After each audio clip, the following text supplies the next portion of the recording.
and gentlemen, before we get started, camo check. Can you hear me on the right? Can you hear me on the left? All right, good afternoon. My name is Lieutenant Colonel Nathan Watanabe, United States Army retired. Before we get started, just a few words of safety. We will be expending ordnance. We will be firing light rounds from rifles, machine guns, and cannons on both sides of the battlefield. So keep that in mind and protect your hearing and the hearing of your loved ones. All right, good afternoon, ladies and gentlemen. Welcome to the 69th Annual Annual Thresher Show area. Today, you will be watching a demonstration of small unit tactics between Allied forces and Axis forces of World War II. Allied forces.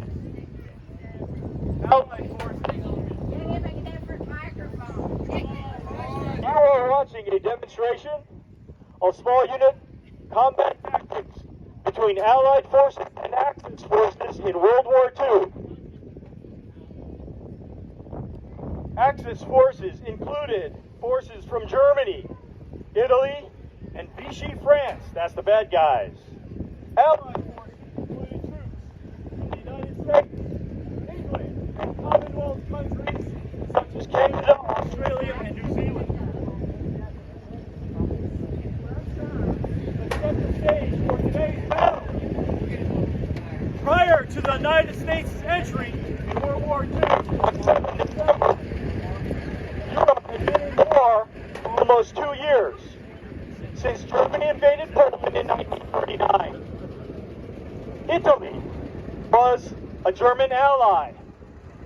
As Germany spread throughout Europe, Italy tried to return to its glory days of the Roman Empire.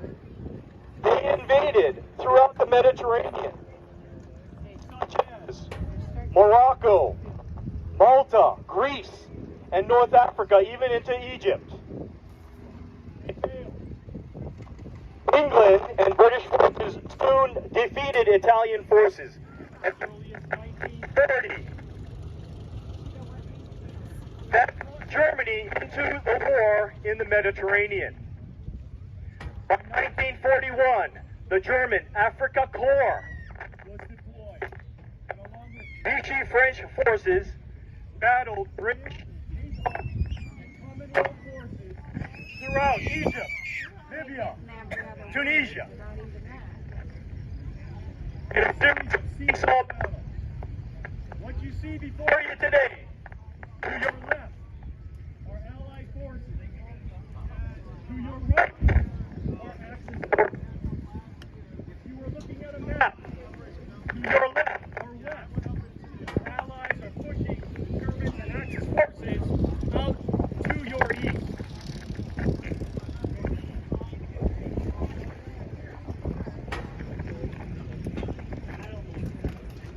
In 1942, the United States committed support to the British and Commonwealth forces in Operation Torch.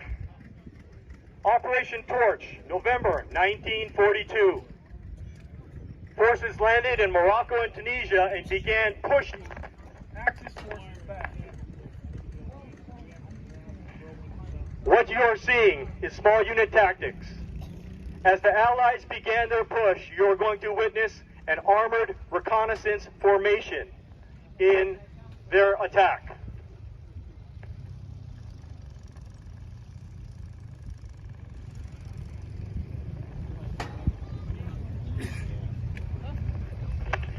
Typical of armored reconnaissance formations, you see the American Jeep. That is Ford GPW. Ford made about 280,000 of them in World War II. Willys made a similar vehicle called the MB, about 360,000 of those vehicles. It is followed close aboard by the United States half-track M3. Notice the half-track. It is not a fully not a fully tracked tank, but it provides the ability of a truck as well as a tracked vehicle. As they commence on the reconnaissance,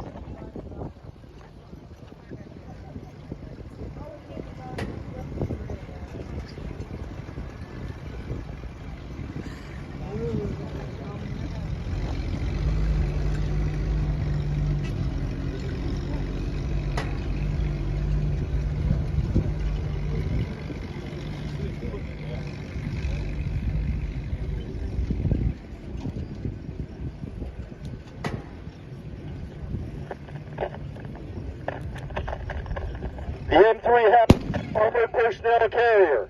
Over 15,000 were manufactured in the armored personnel carrier configuration you see.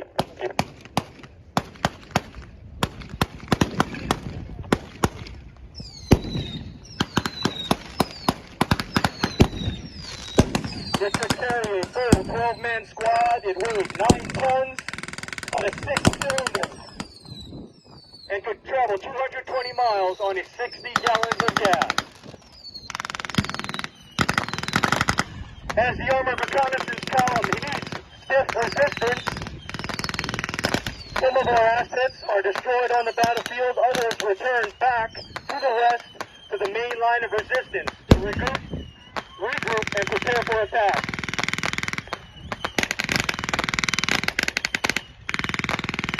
Some of the weapons you hear out there on the Axis side is the high firing rate of the MG-34, the Maschinengewehr 34.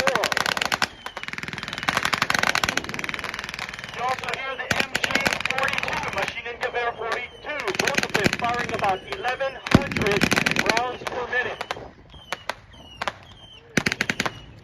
Your standard Axis force is armed with a Carabiner 98K, a 7.92 millimeter bolt-action rifle.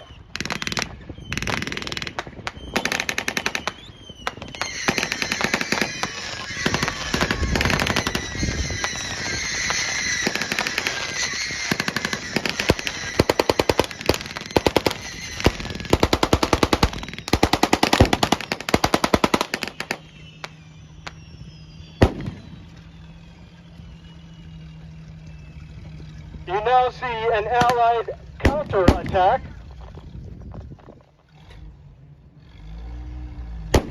which will face stiff Axis resistance.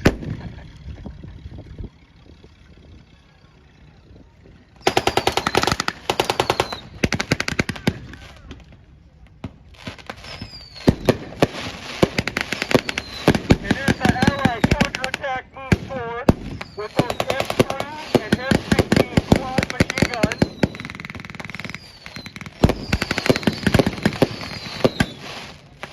they are facing additional German reinforcements, including mortars,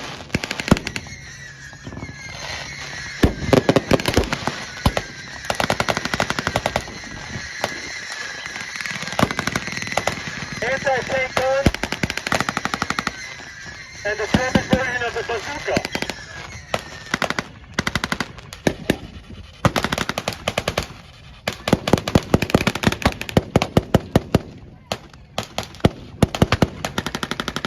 On your left, you can hear United States weapons, including the M1918 Browning automatic rifle, 30-06 caliber, fully automatic, quad automatic rifle.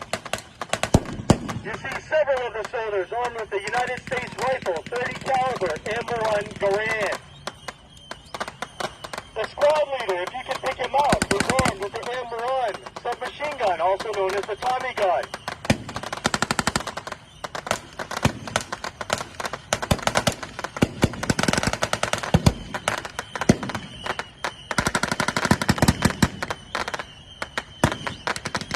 And as Allied forces continue to lay covering fire, they will continue to advance against the entrenched Axis forces.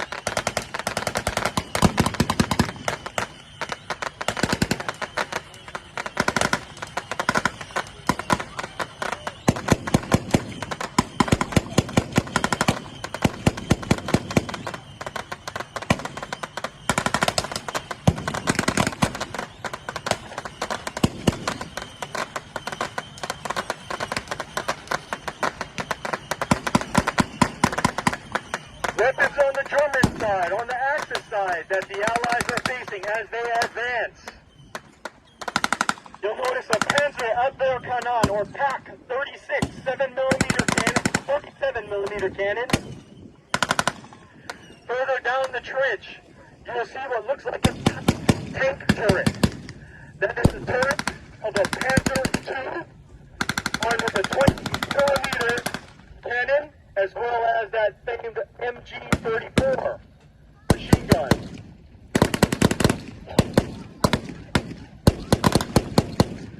As the Allies continue to advance, you will notice down the line German motorcycles and Kubelwagens, which is their version of the Jeep.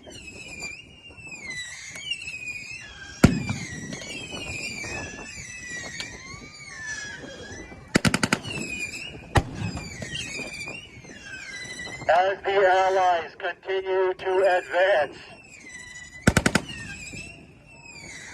this does replicate some of the logistics challenges that Allied and Axis forces battled in the Seesaw battle across 600 miles of desert throughout Morocco, Tunisia, and Western Egypt.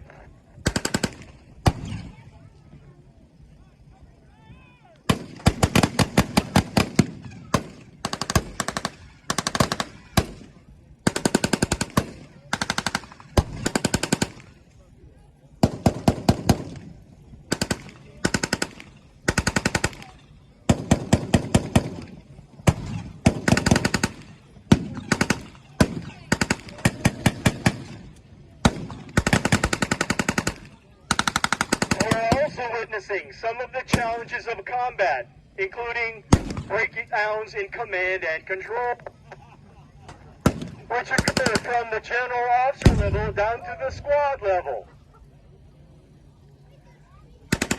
The Allied advance is covered by covering fire artillery from a United States 57mm cannon. This was a copy of a British 6-pounder cannon using the anti-tank and assault roll.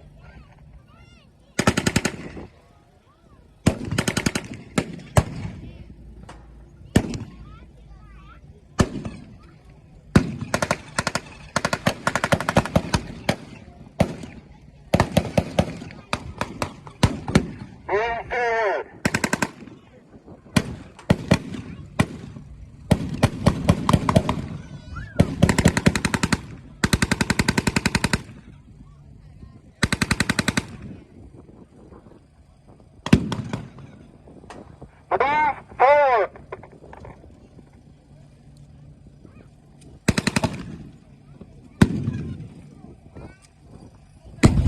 At the far end of the battlefield, you see the German target.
This is the notice of helmet.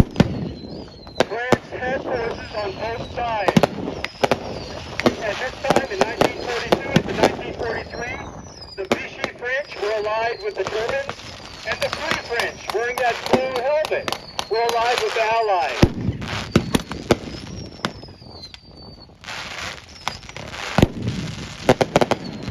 Advance and move forward.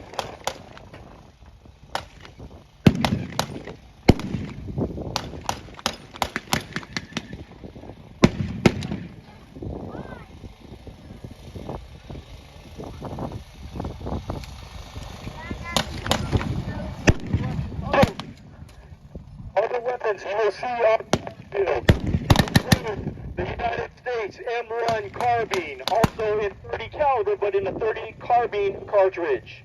Over 6.1 million were made. The M1919 or Browning 30. Over 430,000 were manufactured throughout World War II. It had a much slower firing rate of 600 rounds per minute compared to the German machine guns.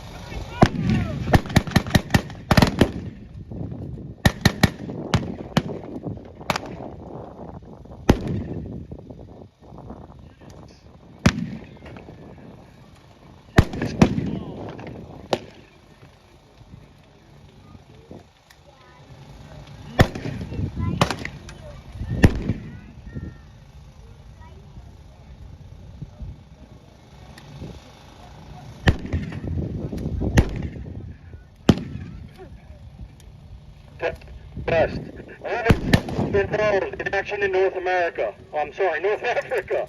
include the Italian 10th Army, the 11th Corps, the 37th and 23rd Divisions, as well as the Trieste and Alliette Army Divisions.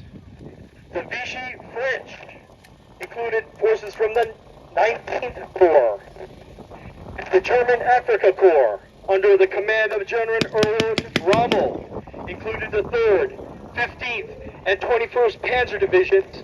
Later designated the Panzer Army Africa in 1942, and then the Italian 1st Army in 1943.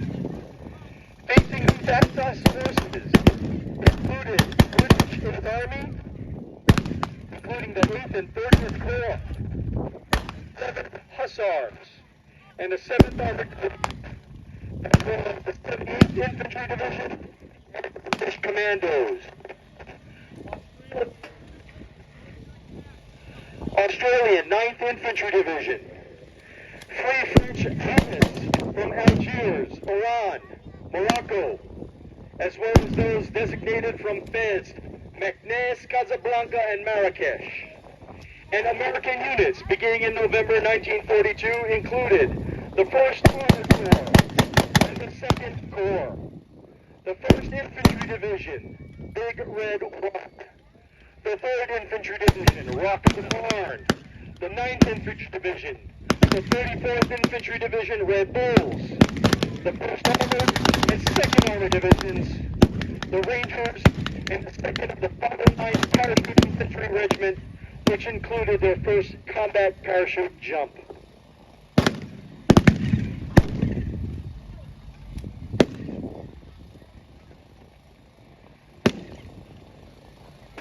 As Allied forces cleared the battlefield, they freed Morocco, Tunisia, Algeria, and Egypt, and ultimately forced the surrender of over 275,000 Germans and Italians, forcing them back up into Sicily and Italy, which would be replicated by that German flag to the far north of the battlefield.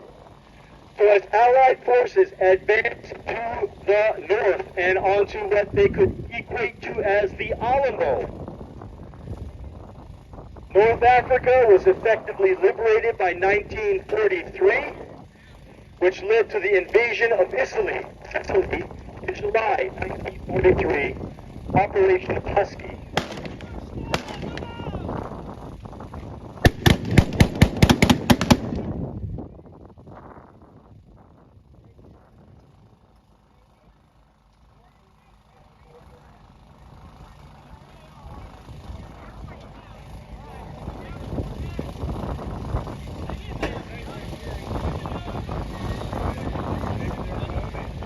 Move forward.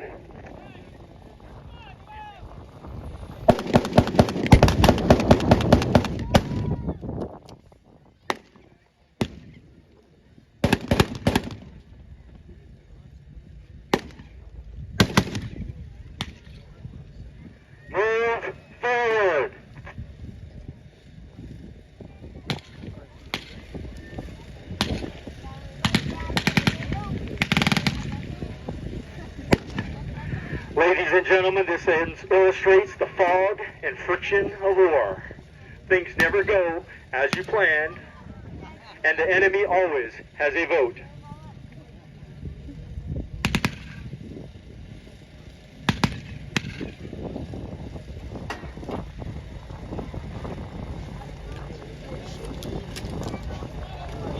As the Allied advanced through those trenches,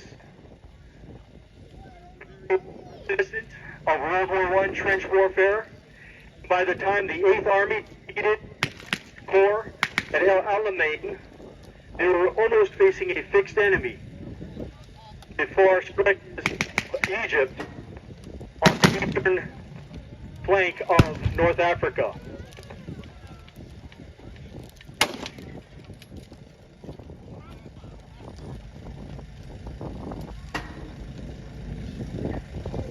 Move forward.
Some of you just may have witnessed that German soldier throwing what was called a steel Handgranaten, or a stick hand grenade.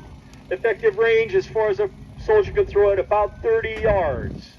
It was a concussion grenade. It did not produce fragmentation compared to the United States pineapple grenade, which would break into over 40 fragments.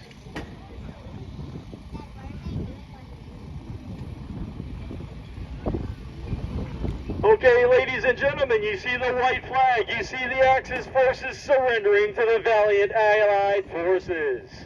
Again, by Sicily, 1943 July, we had pushed the Germans and Italians out of North Africa. I'm going to ask our soldiers to go ceasefire, ceasefire, ceasefire, lock and clear all weapons. That concludes our demonstration. Ladies and gentlemen, thank you very much. God bless America.